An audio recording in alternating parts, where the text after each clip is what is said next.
1895, it derived from richly enhanced contemporary models. The result, Morlock Night, is a book that almost reads as if H. Rider Haggard had written it, rather than a young 20th century Californian. Almost. Jeter's book bangs along at a much faster pace than Haggard's books did, and the deadpan humor is all Jeter's. The excitable and unrestrained character of the Morlocks as they angrily try to work a machine hopelessly beyond their comprehension is wonderful to see, and the impatient banter between Edwin Hocker and Tafe is entertainingly discordant.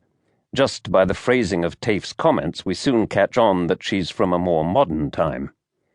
Not that it's all beer and skittles by any means. There are perils, and they're downright apocalyptic. The doom that threatens the world. Nothing comes after this, and nothing before either.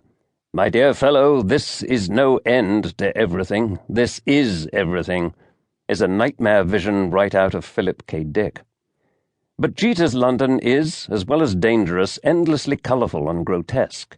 The underground lost coin world, with the vast corroded-together conglomeration of swords and coins and antediluvian submarines known as the Grand Tosh. The Edinburgh scholar whose pursuit of Atlantean artifacts has led him to retire forever into the London sewers, the malevolent mummy in the castle of Montségur. Without knowing that he was breaking a new trail that would one day be a conduit for lots of books and movies and graphic novels and clothing and jewelry and God knows what all, Jeter in this book pointed out a new and fascinating direction, and then even provided the enduring name for it. I'm glad the book that started it all is back in print for a new generation of readers. Tim Powers, January 2011. Morlock Night. And another, a quiet, shy man with a beard, whom I didn't know, and who, as far as my observation went, never opened his mouth all the evening. H. G. Wells, The Time Machine. 1. Mr. Hocker begins. An astonishing narrative, don't you think? What? Oh, yes, indeed. Quite incredible. In truth, I hadn't even been aware of the other's presence at my side until he spoke. Darkness and fog had all but swallowed up the landmarks of the city so familiar to me. The prideful namesake of the Lion Brewery had glared down at me as I passed, then was gone.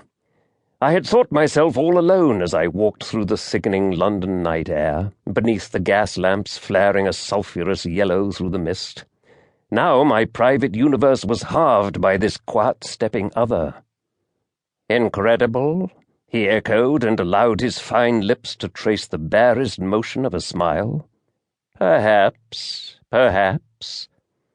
Now that I had directed my attention toward him, I was amused that so striking a figure could have paced anywhere near the corner of my eye without forcing himself to the centre of my thoughts. Swathed in an overcoat so black it seemed a hole into which the dim street light poured and was swallowed up. Indeed, my companion appeared to be an animated fragment of the night itself, with the glossy points of his patent boots the only stars. And the face!